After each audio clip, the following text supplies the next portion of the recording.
So my name is Jim Vanderwall with the Fraser Basin Council. Welcome to Protecting On-Reserve Housing, the Homeowner Protection Office's home warranty program. This is part of our First Nations Home EnergySave webinar series. For those of you that aren't familiar with this program, our goals are to work with Indigenous communities around reducing energy use, sharing some success stories, what's working well in communities, and helping to build local capacity. Also link this to local economic development. And you can see there's a link to our website there for more information and access to tools and so on. Before we get started here, I just wanted to run a quick poll question, and this helps us to know who's on the line. And so if you can just let us know what type of organization you're with, and then we'll share the results in a minute here.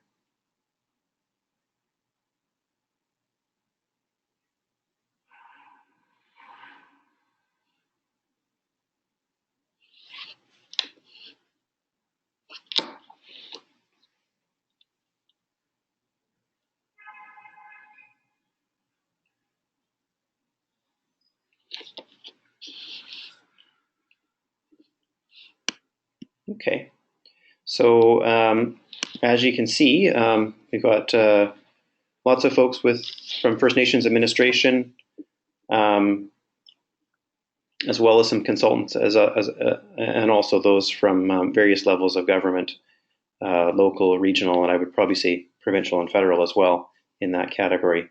So thanks everyone for participating in the poll. Oops, what's going on here? Just a brief note, I've already mentioned this around logistics. The audio is muted, so if you talk, we can't hear you right now, but we do welcome questions. You can use the question box feature to do that anytime, but we'll get to those questions at the end of the webinar, and our speakers will follow up with you. And if you have any technical difficulties, please send an email to fraserbasin@gmail.com, and Elena Chia, my colleague, will help you. So today's presentation, we're pleased to have two folks from the Homeowners Protection Office, a part of BC Housing, to talk about both the home warranty program as well as their builder certification. The first one is Anthony Garcia, who is the Deputy Register of Compliance, as well as Michael Sadler, who's the Aboriginal Relations Advisor.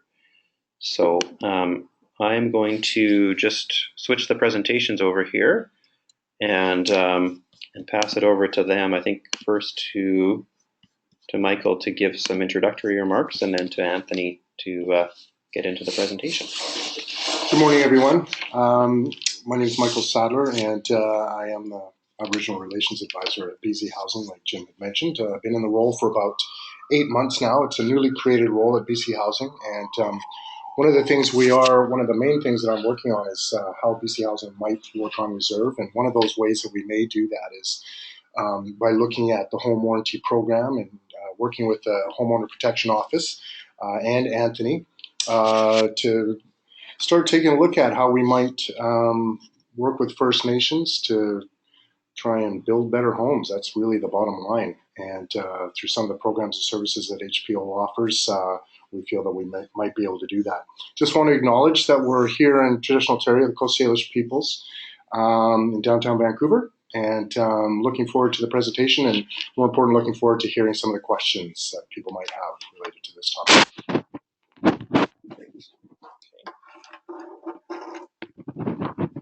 Good morning, everyone. I'm Anthony Garcia. Just a disclaimer, I look nothing like the actor Andy Garcia and of no relation to him.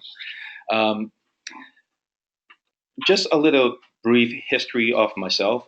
My fraternal grandfather, he was half Chinese and half Portuguese, and my grandmother was half Chinese and half Spanish, and my mom is 100% Chinese, and I was born and raised in Hong Kong.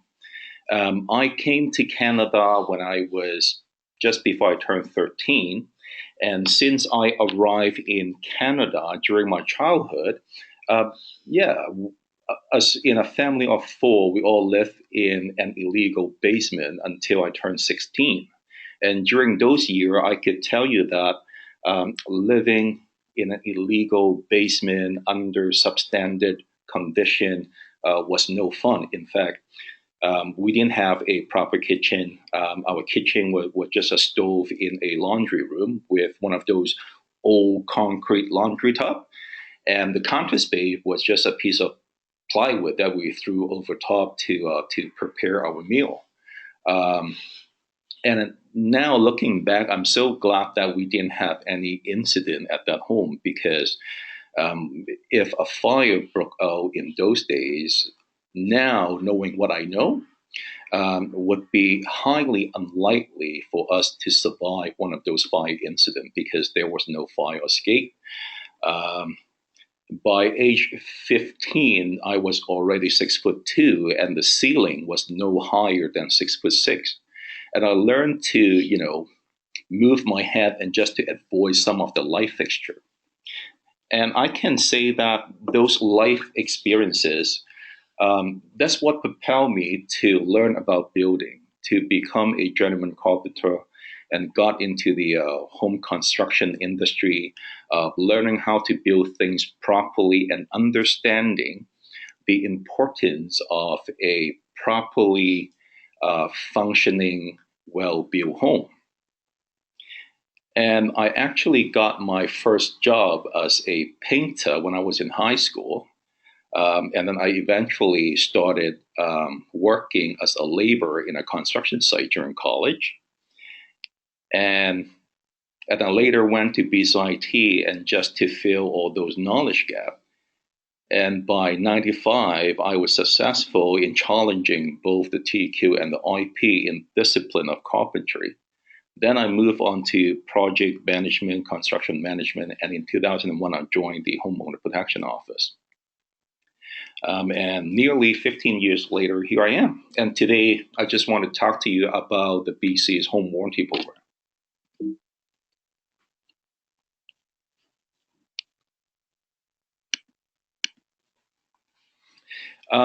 Just want to give you a brief, quick, high-level overview of the Homeowner Protection Act and the purposes of the Act, some highlights of the home warranty insurance program, and after that, Michael will touch on some of the challenges faced by First Nation community and some potential opportunities. Now, the Homeowner Protection Act was passed on July 28, 1998. And it was in response to the leaky condo crisis. I'm sure we all remember the leaky condo crisis back in the late 90s. The main purposes of the Act are to strengthen consumer protection for owners of new homes, to improve the quality of residential construction, and to support research and education respecting residential construction in BC. Now, the Act also provided for the creation of the Homeowner Protection Office. Now, the HPO was officially opened on October 1st, 1998, and in April 2010, the HPO became a branch of BC Housing. Prior to that, we were a standalone Crown corporation.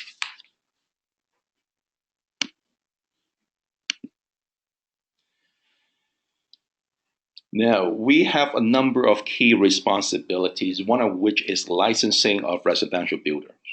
Residential builders in BC, they must meet qualification standards and take continuing education in order to stay up to date.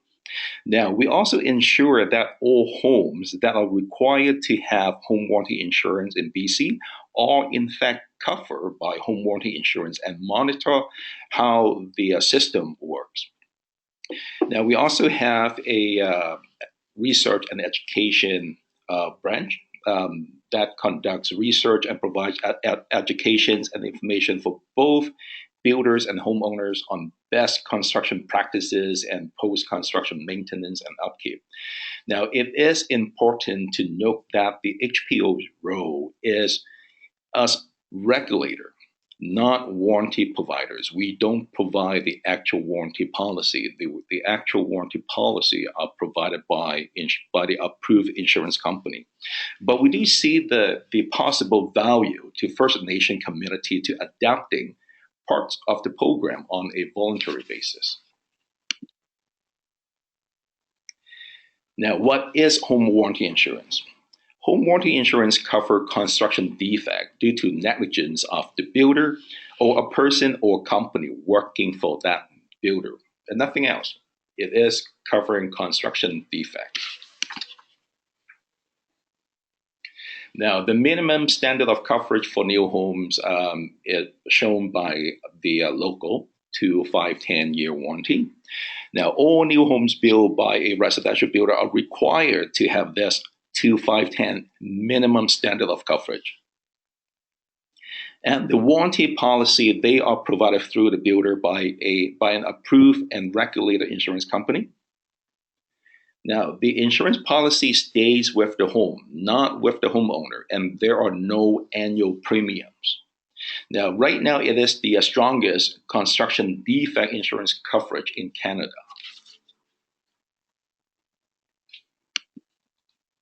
Now, the 2-year coverage, it covers defect in material and labor for detached homes. Now, the 12 months coverage for defect in material and labor, an example would be during the first year of occupancy. If there are cracked tile within the first year, those are covered. Now, during the 24 months coverage, it also covers major systems like electrical, plumbing, heating, air conditioning. An example would be, let's say, the heat exchanger in the boiler failed prematurely, and that would be covered under the 2-year components. Now, the 5-year components covers the building envelope. And a building envelope is any components that separates the indoor from the outdoor, such as the wall, foundation, roof, window, and door. Now, it also includes unintended water penetrations. For example, rainwater leading through a window into the house, and those would be covered under the 5-year component. Now, the 10-year coverage is on the building structure. It covers structural defects. Now, the coverage provided would cover defects in material and labor that cause the failure of a load-bearing part of the home, including any defect that causes structural damage and affects the use of the home for residential occupancy. That would be, a structural crack in a wall, or any failure dealing with any structural component like a supporting column, for example. Now, like any warranty policy, it does have limits on the coverage. For single detached homes, the coverage is up to a maximum of $200,000.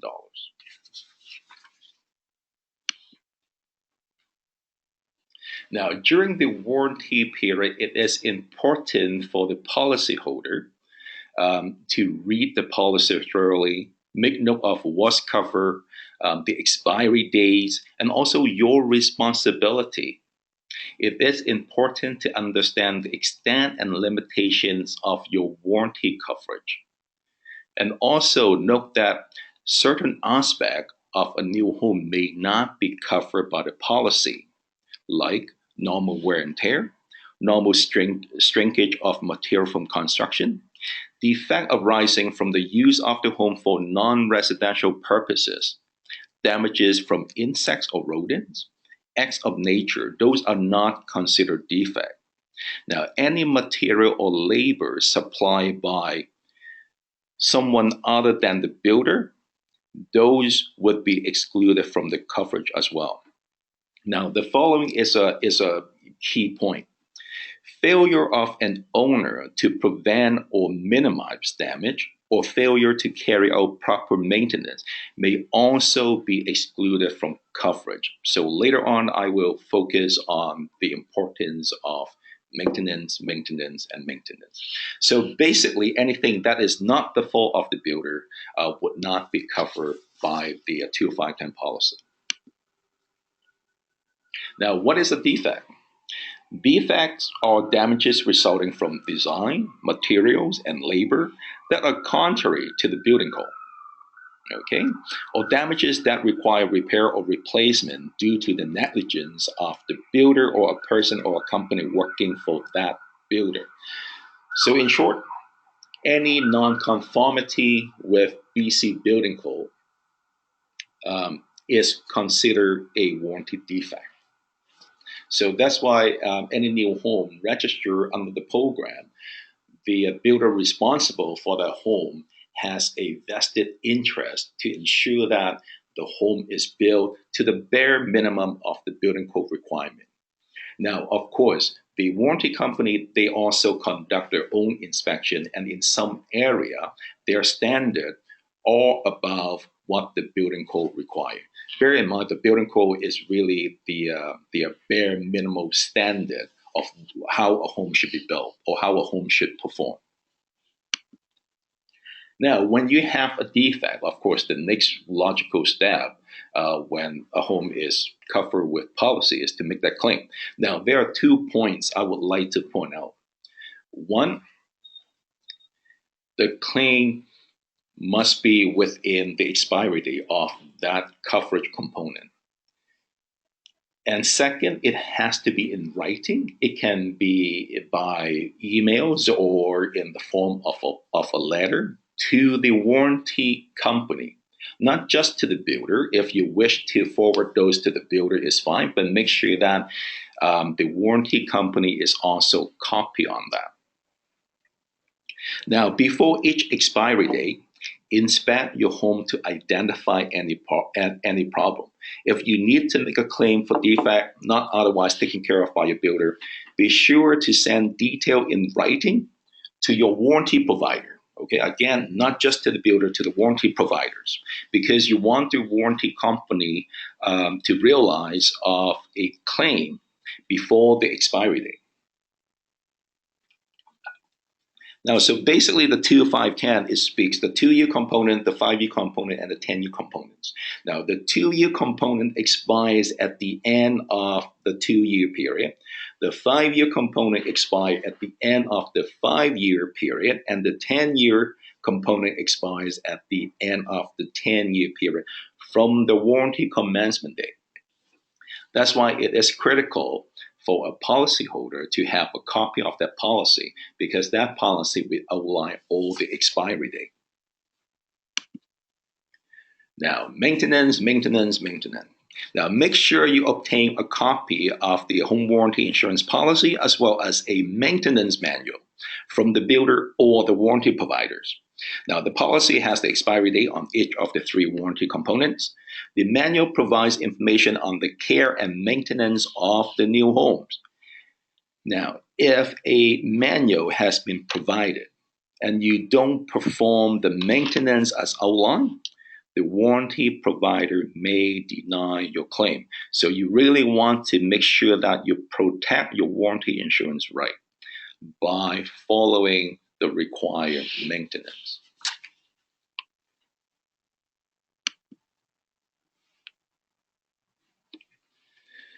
Now, after you move into your new home, now here are some of the things that you should be focusing on. And again, on the top of that list, on the top of that to-do list is maintain your home.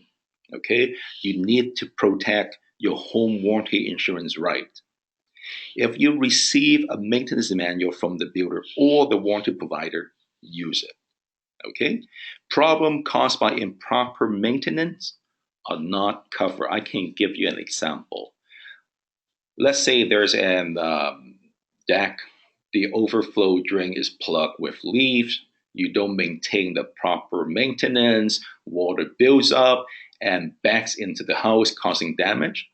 Because of the lack of maintenance, that warranty claim may not be covered. Why?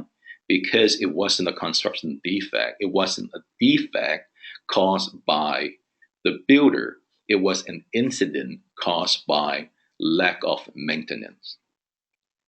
And also keep a note of the 2510 expiry date. Again, remember those 2 key points. Make your claim before the expiry date and in writing. If you file a claim, even though it is a warrantable defect, if you file the claim after the coverage has expired, those warranty claims would not be accepted by the warranty company because the coverage had already expired. Okay?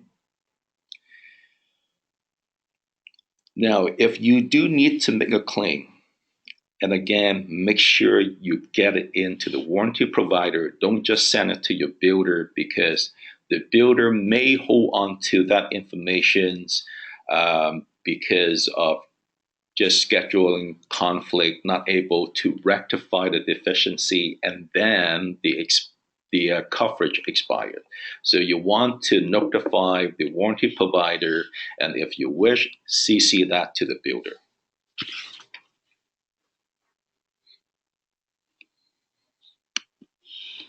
Now, we do have a number of HPO online services that are available to anyone. We have the builder registry. With the builder registry, you are able to search for any licensed individual in your area. You can punch in by city name. If you have the builder's name, company name, you can search under the company name or the individual name. And we also have the licensed builder portal for the licensed individual to register any new homes for warranty coverage. We have a lot of online publications that are very useful, not just to homeowners, but to home occupants. If you want to have up-to-date information, please feel free to subscribe to the HPO subscription. Now, the consumer guides and bulletin, we have the guide to home warranty insurance in British Columbia. If you want to look at, to get more details on the warranty insurance in BC, take a look at that guide. We also have a lot of the maintenance matters bulletin. Those are free to the public. Those are published by the Research and Education Department on the best practices on either building science or on general maintenance and upkeep. Now, windows and door replacement in wood frame building. This one explore window performance from a designer or builder perspective. It is used not only by builders, but by a lot of the building officials as well. And of course, we have the residential construction performance guide. Now, this one explains the minimum required performance on new homes. It helps the policy holder to identify what should be a defect claims. A lot of the builders and homeowners find this guide very useful. Oh, I'm going to go back. Oh, hold on, spoiler alert. Okay, now that's pretty much what I have on the warranty program, and just to provide you with some highlight. So now I would like to invite Michael back to speak on some of the challenges and opportunity, and see if we can find up a good discussion.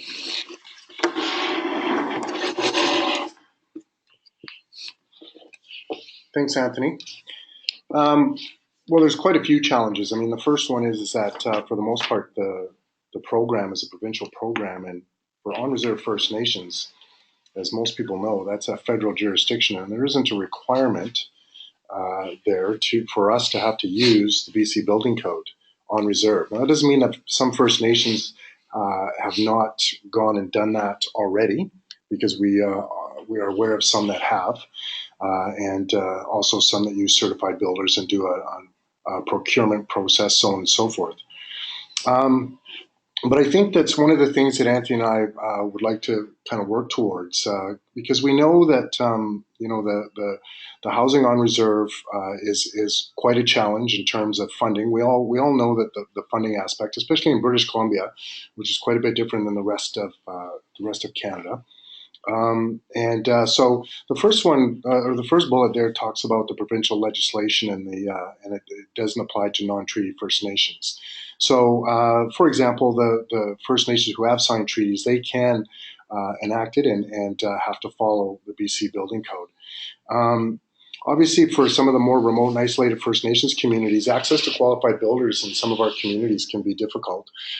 Access to certified builders can also be difficult as well. Many times, as people know, sometimes it's somebody that has just done building, and or somebody's brother or cousin or whatever might get hired to build homes, so on and so forth. Um, with regards to resources and the capacity to conduct inspections on new home construction, we're aware that there are capacity issues with regards to that, and sometimes it's just not the ability to do that is not available. It's a really specific skill set to be able to do a home inspection, especially a home that's already been built. And you've got to have at least 10 years of building experience, in my opinion, anyways. 10 years of building experience plus some training and obviously some on the job experience to be able to adequately do that. We know that there's not enough housing stock in reserve. I mean, I have yet to encounter a First Nation that does not have a waiting list for housing. There's overcrowding, and in some cases, there's actually overhousing, where you might have somebody that made it to the top of the list. They're a single person, and they get a 3-bedroom house, which I think something. I'm not exactly sure if that's the best use of the program. The I'm sure most people are aware that rental arrears is a big issue in our communities. I know we've talked to a number of First Nations recently that are really trying to change this and uh, and um, and put policies in place. And if they don't already have policies in place, then at least enforce those policies and work with their people to try and get arrears back up to where people are square with the First Nation. Because if they don't, and most people are familiar with the Section 95 housing from CMHC, that money's got to come from somewhere. And if a First Nation doesn't have own source revenue, then they're going to be robbing Peter to pay Paul. So they might have to take money from another area such as social or education um, or wherever to cover those off, or go into a deficit, which isn't a good situation as well. Um, the housing management capacity is relatively low, although we're starting to see more and more people with certain skill sets, and it's sometimes a First Nation is kind of lucky if they've got somebody that is a you know maybe has some experience in construction. We met with a First Nation last week actually, who their housing director or manager. He ran his own construction company, and he's from the nation. So they really lucked out in regards to that, and their housing program is, in my opinion, doing fairly well, and that's as a result of just having that capacity there. But they just kind of lucked out there. He just happened to that's what his job was, and others just don't seem to have that. So that's definitely one of the issues that needs to be resolved and addressed. And with challenges, everybody knows that there's also opportunities. So I think that one of those opportunities would be to leverage BC Housing's expertise to address a range of housing needs on reserve. I know that we don't have a specific mandate to do that yet. We are kind of working on that, but we also need to hear from our First Nations communities if they, if it's needed, and they would welcome us and all of that, because we don't, want to be one of those crown corporations that tries to tell First Nations what's best for them, so on and so forth. That wouldn't be our approach. We need to hear from First Nations saying, yes, we would really like to hear and work with you and partner with you to address some of the needs that were just identified. Um, that First Nations consider utilizing licensed builders and residential builders and the home warranty insurance voluntarily. So, Anthony and I were kind of we're brainstorming a bit about how what could be our first step into this, and instead of going high with a bunch of policy or trying to convince INAC or whoever to create policy to do this, work with First Nations that want to do it. And that's kind of the taking the path of least resistance for the most part. I mean, it will come with certain challenges. We realize that, but unless we start somewhere, we won't know what those challenges are, and we won't be able to address them. So, I think that's something First Nations may want to look at, and that goes the same for the BC building codes. And actually, there's going to be some regional codes as well that I think are relevant too.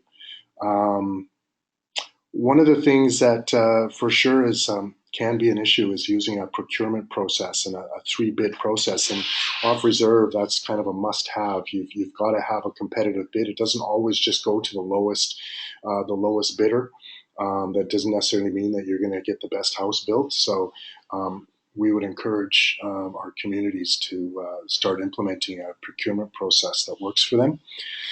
And then as well, and I know many First Nations are doing this already, but I think that there's still an opportunity here to do this, to develop programs to increase the number of qualified Aboriginal builders and inspectors as well, not just builders, but licensed inspectors, and to start looking at systems that can help a First Nation plan better for their maintenance schedules. And we encourage the use of some kind of system, and there are a few out there. We've used Asset Planner quite a bit, and it really helps in assisting a First Nation to determine what's our maintenance schedule going to be like. What's the cost of not replacing a roof down the road, type of thing, and it'll help you establish some of those costs and help you plan for that. I think some big picture. I think we need to probably change the system a little bit for British Columbia and how housing funding gets distributed to First Nations. We're a bit different than the rest of the country, where they get it based on population and a funding formula, where we have to apply for it. And that just really doesn't really seem to work well for a lot of our communities. It's difficult to plan.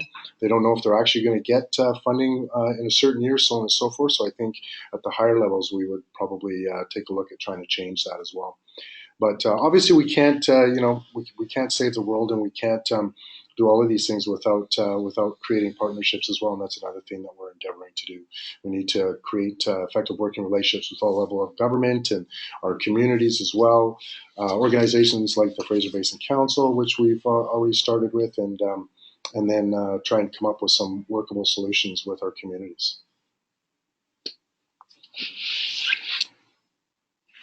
Okay, great. Well, thanks very much, Michael and Anthony, for your presentation, and I'm sure we'll have some questions here. I guess before we'll just like I said before, if you've got questions, there's a question box where you can type in your questions, and we'll read them out for our speakers to answer. I guess one question I had, just to start things off, is, if a community is working with a particular builder or group of builders, what would it look like if they wanted to, bring those builders up to the place where they could be certified under your program? I think it would be better for those community to hire someone who is already licensed in the first place, because right now the licensing requirements does require that applicant to meet the minimum qualification requirement. So if that builder doesn't have those requirements and is required to take more education and training, and that could be very time consuming. So I think if a First Nation community is looking at a potential general contractor prospect, the community should really focus on hiring licensed residential builder, individuals who are already qualified and who are already licensed with the Homeowner Protection Office. Okay. Well, why don't we do a little? Anthony's put together some skill testing poll questions here, so we could do one of those as well before we get into some more questions. So how about this one here? So watch this one. So what is the maximum limit on coverage offered for single detached homes? What are the prices? Bragging rights? I don't know. Yeah, we need some better prizes here, I think, if we want people to.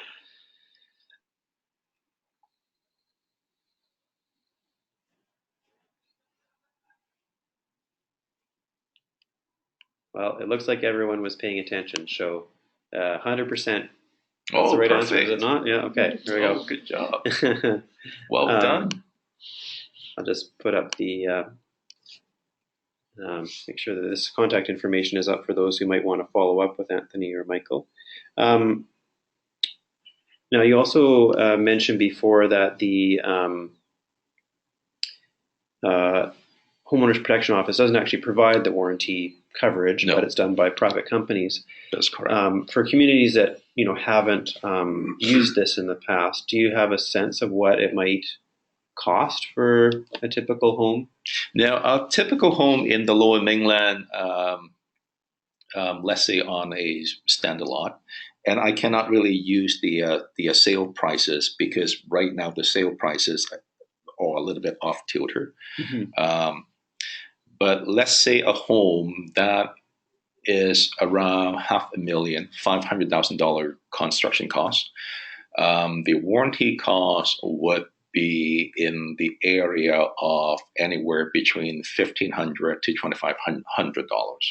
Now, you have to understand the warranty business is really a risk management, risk assessment business, right? So let's say if the builder is a very experienced residential builder who has had a high volume of home build in the past and zero claims. And that builder would be considered very low risk. So therefore, his enrollment fee would be much lower as compared to another licensed individual who is new to the industry, hasn't had the same experience as the earlier individual, unproven, let's say. So for that individual, the warranty company would deem him to be at a high risk, and therefore for the newer individual, the enrollment fee might be slightly higher. Okay, so there is no fixed price on a home. It all depends on the qualification of the builder, the experience of the builder, the claim history of that builder, and also the location of the home, and also the construction material used on the home, because more expensive or complicated material, of course, the repair cost would be slightly higher, and therefore the enrollment fee would be slightly higher. So it's all reflective. But to answer your question, I would put a number between $1,500 to $2,500. Okay. Yes. And would that also vary depending on, say, the remoteness of the community? Or yes. Are you? Yes. I mean, just imagine for the Lower Mainland, one warranty company inspector can potentially service, let's say, 100 homes in a month.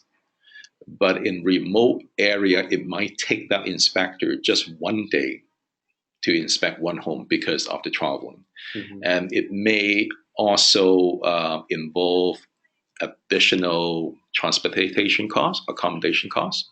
So yes, the location, the geographic locations of the home will play into the cost factor as well. Okay. Now both of you mentioned that there isn't a requirement right now for any unreserved housing to participate in this program, but are you aware of any communities that have voluntarily used the program in some way? Yes, the one that comes to my mind is the West Bank First Nations. Even though it is not a treaty First Nation, so by law, the Homeowner Protection Act doesn't apply in that area. But the West Bank First Nation, they do require all the builder who want to build on their land to meet the requirement under the Homeowner Protection Act, no different than any other builder of the land. Okay. And so there's a requirement on the builders. Do they also require the warranty program, or is that the West Bank First Nation require the builder to provide home warranty insurance on the home that they built on the land? Okay. Yeah. Now, mind you, with that being said, because we don't have jurisdictions in those areas, even when there are issue pertaining to the warranty or pertaining to any builder not meeting the requirement under the Homeowner Protection Act, we are not able to go in and enforce the requirement under the Act if those would be done by the West Bank First Nation. Okay.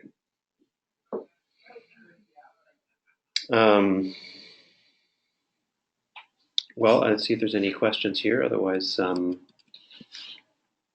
there's any other ones that are coming on. Nope. Okay. One more skill testing question here for everyone. Whoops. Sorry. We'll try that again. That didn't work. I pressed the button too quickly. I don't know if you can actually redo that one. I'll do a different question then. Sorry, everyone. So, which one is not the responsibility of the Homeowners Protection Office? So this is a tough one.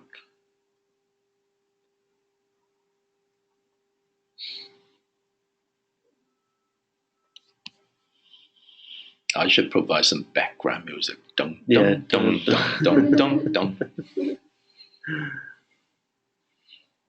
dum. Yeah, this is a trick question, isn't it? Is this a trick question, Anthony? This is. Okay. We'll close the poll here and we'll see. Not a trick question, but a hard question. It's a hard question. Yeah. Well, we should have a prize for this one. Next time we'll need prizes here. Okay. So, different answers here. The most. 50%, yes.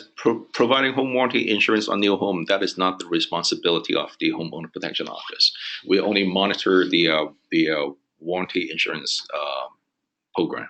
There we go. So you're regulating the insurance companies.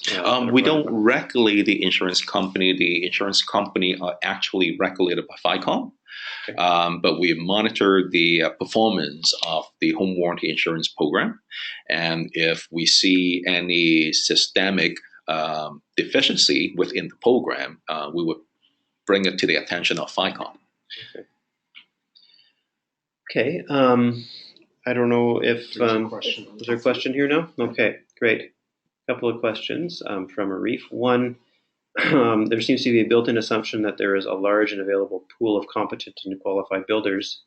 Currently, many communities are facing challenges finding building contractors given the building boom in BC. What advice would the presenters have for First Nations? I think the first is really to go on to the builder registry to find out, who's available in the neighboring area. That would be my first step. But I think it is a valid point because people go to where the jobs are. If a lot of the jobs are located in the Fraser Valley, Lower Mainland, and that's where most of the contractor would go to because of employment. It is a challenge for some remote area. We see that not just with residential builder. We see it with some of the key subcontractors too. You know, in some area, it's extremely hard to find a certified plumber. In some area, it's extremely hard to find a certified building envelope consultant. But in terms of certified licensed residential builder, I would utilize the builder registry. I do think it's a good point, though, especially when you start thinking about some of our more remote and isolated First Nations communities. If they're building one house, it's going to be fairly expensive to bring somebody in to do that. I mean, if they were going to build like 4 or 5 houses, that might be a different story. Mm-hmm. But so that, you know, I think that's a good point. One of the things that First Nations, I think, would be encouraged to do is start to look at aggregation a little bit more and think how they could work together as a group of First Nations to achieve building homes. Would give people a bit more incentive, I think, to work with them, so on and so forth. And you know, I think that's definitely one thing. Obviously, it's not quite as much of an issue in a First Nation that's located closer to a large urban or a larger center, but that's definitely a good point. Yeah, other opportunities includes maybe not falling so much on the conventional building method, but consider some manufactured unit, prefab homes. Some of our licensed residential builders, they do work with some of the manufactured home or the modular unit home manufacturers. And they do have experience putting together a modular unit for new home buildings. And some of those are qualified for the 2510 home warranty insurance program. Perhaps in those extreme remote area, maybe that's one option to look at. Thanks, that's helpful, I think. And I think for those of you that did make it to our workshop in January at Musqueam, you would have heard a presentation from Richard Hall from New Hawk about some of the work they've been doing around trades training and try to build local capacity around qualified trades and construction. So I guess it's another approach. It's a little bit of a longer term approach, but one that some communities are now trying to advance in order to keep some of that employment local where there's enough construction to do so. The second question here, also from Marif, is what percentage increase in the cost of construction could communities face in the building cost of going through a program such as this? There are obviously additional costs for the builder to meet eligibility requirements and insurance premiums. So I think you mentioned the insurance premiums, but in terms of that I really don't have a number because I don't know what an unlicensed individual would charge because it is against the law outside of the First Nation land for anyone to build new homes in BC without being licensed and without providing the 2510 warranty insurance. So on that questions, I really have nothing to compare with. Mm-hmm. So I can't really respond to that one. Okay. Well, if we don't have any other questions, I guess what I was, just to wrap things up a little bit, was going to ask the speakers if there are folks who are on the line here who would be interested in, I guess, having some further discussions around this or trying to see what opportunities there might be to work with you. What would you suggest that they do? Oh yeah, just contact either myself or Michael directly. Our email addresses are on the PowerPoint. And our doors are always open. We always welcome new ideas, new opportunities. One thing about my job is you just don't know what opportunity comes in the next day. So that keeps us on our toes all the time.